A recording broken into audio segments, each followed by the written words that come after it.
नमस्कार, नमस्ते. Phaltan YouTube channel मध्ये मी राजकुमार गोपने आपलं स्वागत करतो. सातारा जिल्ह्यातील हजारो शेतकऱ्यांची वरदान ठरलेली सातारा जिल्हा मध्यवर्ती सहकारी बँकेची निवडणूक काही दिवसांमध्ये सुरू होणार असल्याचे संकेत मिळत आहेत. याच पार्श्वभूमीवरती आपण या बँकेतील मागील 10 ते 15 वर्षाचा आढावा घेण्यासाठी आपण निमंत्रित केला आहे ज्येष्ठ विश्लेषक आणि ज्यांनी गेली अनेक वर्ष शिक्षण सहकार त्याचबरोबर सामाजिक क्षेत्रामध्ये काम केले असे दादासाहेब चोरमले आपल्या समवेत आहेत. सर, आपलं खूप खूप स्वागत. नमस्कार. धन्यवाद. खरं तर गेले अनेक वर्ष तुम्ही राजकारणामध्ये सक्रिय आहात. सध्याच्या निवडणुकीकडे कसं बघताय जिल्हा बँकेच्या? सातारा जिल्हा मध्यवर्ती बँकेची जी निवडणूक आहे, खरं तर या निवडणुकीकडे तुम्ही मला विचारलं की तुम्ही कसं पाहता, तर या निवडणुकीकडे आपण मी कसा पाहतो ह्याच्यापेक्षा आत्ता जे प्रतिनिधी जे बँकेची निवडणूक लढवणार आहेत ते त्याच्याकडे कसे पाहतात हे खरं तर पाहणं आवश्यकाचं ठरणार आहे. कारण का तुम्हाला माहिती आहे की जिल्हा बँकेचे जे ठराव झाले, हे ठराव ज्या वेळेला झाले त्या ठरावाच्या वेळेला बहुतांशी आपल्या सातारा जिल्ह्यामध्ये अनेक ठिकाणी खूप रस्सीखेच झाली, काही ठिकाणी हाणामाऱ्या झाल्या, काही ठिकाणी उमेदवार पळवापळवी झाली, काही ठिकाणी पैशाचा वारेमाप उपयोग करण्यात आला आणि एक दहशतीमधून काही ठराव चुकीचे सुद्धा झालेचं आपण पाहिलं. खरं तर जिल्हा बँकेच्या निवडणुकीकडे पाहताना या गोष्टी खरं तर घडणं चुकीचं आहे. कारण का जिल्हा बँकेची जी निर्मिती झालेली आहे ती निर्मितीच मुळामध्ये माजी गृहमंत्री बाळासाहेब देसाई आणि निळकंठराव कल्याणी यांनी या जी बँकेची निर्मिती केली किंवा किसनवी राभा असतील, ते निर्मिती करण्यापाठीमागचं कारण काय होतं तर गावगाड्यामधला जो शेतकरी आहे तो शेतकरी कर्जबाजारी होत होता. शेतीसाठी किंवा शेतीच्या बी बियाण्यासाठी किंवा शेतीच्या मेहनतीसाठी गावातल्या सावकाराकडून तो पैसे घ्यायचा आणि तो कर्जबाजारी व्हायचा आणि मग तो कर्जबाजारी होऊ नये म्हणून त्या नेत्यांनी तत्कालीन परिस्थितीमध्ये ही शक्कल लढवली की आपण जिल्हा मध्यवर्ती बँकेची स्थापना केली पाहिजे आणि त्या जिल्हा मध्यवर्ती बँकेच्या माध्यमातून शेतकऱ्यांना पीक कर्ज दिलं पाहिजे, शेतकऱ्यांना ज्या ज्या गोष्टी लागतात त्यासाठी आपण कर्ज दिलं पाहिजे. या उदात्त हेतून त्यावेळेस जिल्हा बँकेची निर्मिती झालेली. तुम्हाला माहित असलं पाहिजे की जिल्हा बँक ज्यावेळेला निर्मिती करायची त्यावेळेला पैशाचा प्रॉब्लेम होता. त्यावेळेला निळकंठराव कल्याणी यांनी गावोगावी फिरले, किसनवीर असतील किंवा अगदी आपले बाळासाहेब देसाई असतील, गावोगाव फिरले आणि त्यांनी 2 लाख भागभांडवल जमा केलं आणि साताऱ्यामधल्या एका छोट्याशा खोलीमध्ये या जिल्हा बँकेची स्थापना झाली. झालं सर, आपण जाऊया तिकडं. मला एक सांगा सर, तुम्हाला जे आपली जिल्हा बँकेची आहे, आपण आता खूप जिल्ह्यावरती नको आपल्याला, आपण तालुक्याचा विचार करून जाऊया. फलटण तालुक्यात जिल्हा बँकेची जी निवडणूक या पाठीमागच्या झाल्यात त्या कधीपासून आठवतात? मला तसं पाहायला गेलं तर मला जवळपास 40 वर्षापासून या निवडणूक आठवत आहेत. कारण का या जिल्हा बँकेमध्ये माजी आमदार फलटण तालुक्याचे चिमरावजी कदम साहेब हे 20 वर्ष संचालक होते आणि त्याच्यानंतर श्रीमंत रामराजे साहेब आता 20-25 वर्ष संचालक आहेत आणि तेव्हापासून मला निवडणूक आठवतात. परंतु त्या निवडणुका कधी व्हायच्या, कधी ठराव व्हायचे हे कळलं सुद्धा नाही. म्हणजे सहज ते आपल्या रेग्युलर रुटीन प्रमाणे त्या निवडणुका होत होत्या, त्याच्यामध्ये अशी काही पळवापळवी असला काही प्रकार त्यावेळेवर नव्हता. आता जिल्हा बँकेला आपण जर पाहिलं सर तर जवळपास 21 संचालक आहेत. साहेबांच्या काळात, अगदी माझे आमदार चिमणराव कदम साहेबांच्या काळात किती संचालक असायचे फलटण तालुक्यात? एक तर त्यावेळेला वैयक्तिक मतदारसंघ एक होता. फलटणमध्ये कैलासवासी श्रीमंत महालोजीराजे साहेबांची एक लक्ष्मी कोऑपरेटिव्ह बँक होती, ती बँक जिल्हा बँकेमध्ये विलीन झाली आणि त्याच्यानंतर वैयक्तिक सभासदांमधून एक प्रतिनिधी असायचा, तो कायम फलटणचा असायचा. काही काळ श्रीमंत शिवाजीराजे यांनी त्या मतदारसंघातून प्रतिनिधित्व केलं. एक वेळ यशवंतराव रणवरे जिंतीचे त्यांनी त्या मतदारसंघातून प्रतिनिधित्व केलं. आता तो मतदारसंघ बंद झाला आणि आता त्याचा एक वेगळा मतदारसंघ झालेला आहे. त्यावेळेला म्हणजे फलटणमधून दादाराजे असतील किंवा श्रीमंत शिवाजीराजे असतील आणि चिमरावजी कदम जवळपास 3 संचालक जिल्हा बँकेला फलटण तालुक्यातून त्यावेळेला कायम असायचीच. साहेबांनी 20 वर्ष काम केलं, त्यानंतर 1995 साली त्या ठिकाणी महाराज साहेब त्या ठिकाणी संचालक झालं. त्यावेळेस किती संचालक असायचे? महाराज साहेब 1995 ला चिमरावजी कदम साहेबांचा विधानसभेला पराभव झाला. त्याच्यानंतर 2 वर्षांनी जिल्हा बँकेची निवडणूक झाली. त्या निवडणुकीमध्ये त्या निवडणुकीत अगोदर मला सांगा काय समीकरण झाली? महाराज साहेब किती मतांनी निवडून आलं, काय आठवत? चिमरावजी कदम विधानसभेला पराभूत झाल्यानंतर 97ला जी बँकेची निवडणूक झाली तेव्हा चिमराजी कदमच निवडून आले. त्यांच्या विरोधात नामदेवराव मुळीक होते आप्पा आणि ते रामराजे साहेबांचे कॅन्डिडेट होते. आणि त्याच्यानंतरच्या निवडणुकीमध्ये मग श्रीमंत रामराजे साहेब निवडून आले.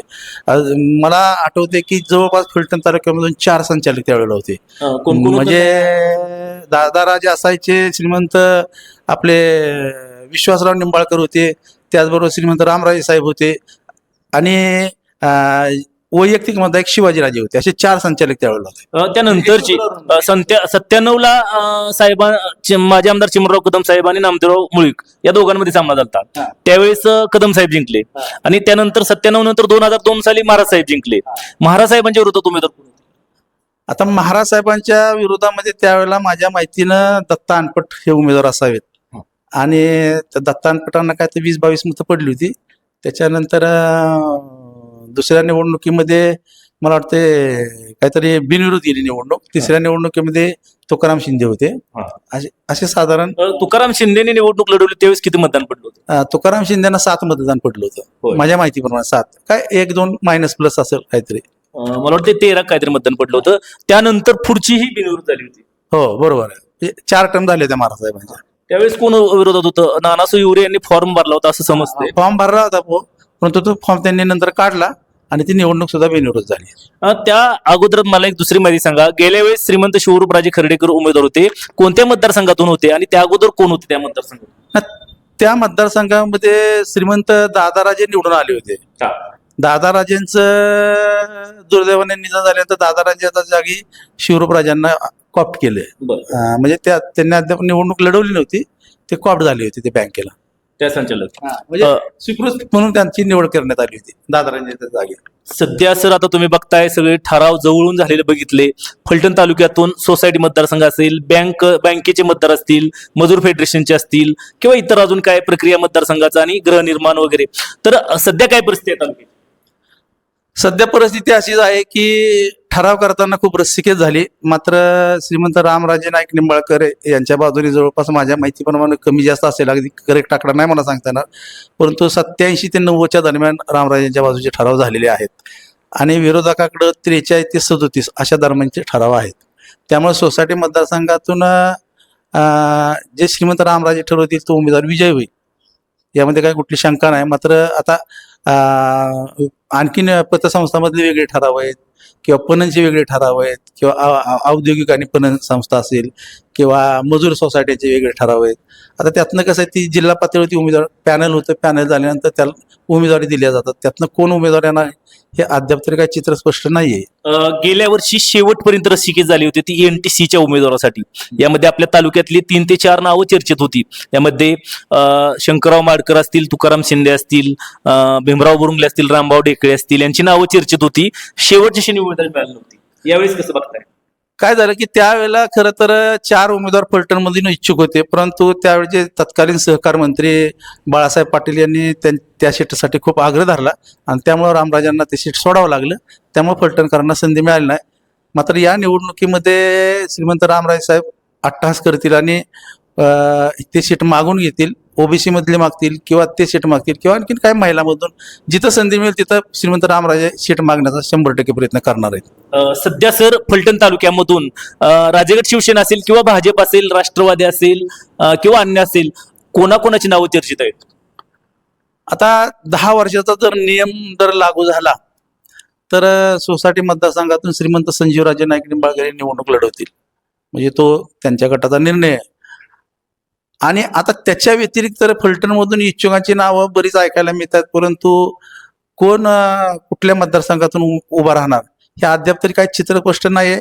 शेवटी शिवरूपराजे हे सुद्धा त्यांचा जो मतदारसंघ आहे त्या मतदारसंघातून म्हणजे उमेदवार होण्याचा प्रयत्न करणार आहेत. परंतु पॅनल कसं होते बँकेचं, त्या पॅनलवरती हे सगळं अवलंबून आहे. पॅनलमध्ये ती जर जागा जर साताराला गेली तर आपण काय करू शकत नाही. शेवटी जिल्हा बँकेची निवडणूक ही सातारा, कराड, फलटण आणि वाई ही 4 तालुक्यावरती अवलंबून असते. कारण का या 3 तालुक्यामध्ये तर जास्तीचे मतदार आहेत आणि वाई तालुक्यात सुद्धा जास्तीचे मतदारसंघ आहे. कारण का वाई हा विधानसभेचा मतदारसंघ आहे.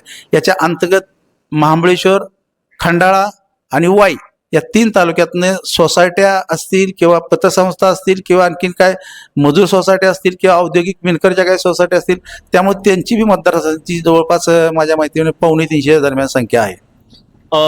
यावेळेस तालुक्यातून किती संचालक असतील जिल्हा बँकेवरती? आपण तर आता किती असतील हे आता सध्या तरी सांगणं कठीण आहे, परंतु माझ्या माहितीप्रमाणे 2 ते 3 संचालक जायला काय हरकत नाही. कारण का फलटणकरांनी यापूर्वी 4 संचालक जिल्हा बँकेला दिलेले आहेत. मात्र श्रीमंत रामराजे साहेब नेतृत्व करीत असताना कुठं तर थोडी ऍडजस्टमेंट करावी लागते नेत्यांना. त्यामुळे थोडे त्या ऍडजस्टमेंटमध्ये आपला एक मतदारसंघ कमी झाल्यामुळे तो एक संचालक आपला कमी झाला. आणि मागच्या वेळेला खरं तर 3 जायला पाहिजे होते, पण मागच्या वेळेला 2च गेले. यावेळेला 3 संचालक जाण्यासाठी 100% प्रयत्न होईल. एससीच्या कॅन्डिडेटसाठी विचार होऊ शकतो का? विद्यमान आमदार विरुद्ध माजी आमदार सचिन पाटील विरुद्ध दीपक चव्हाण असा सामना होऊ शकतो का? आता काय काळाच्या पोटात काय दडले आपण आज तरी काय सांगू शकत नाही.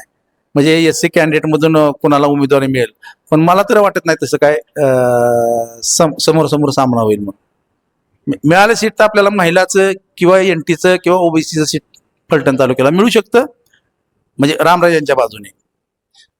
एकंदरीतच एक शेवटचा प्रश्न, जिल्हा बँकेवरती सत्ता कोणाची असेल, काय वाटतंय तुम्हाला त्याबद्दल? सातारा जिल्हा मध्यवर्ती बँकेवरती जर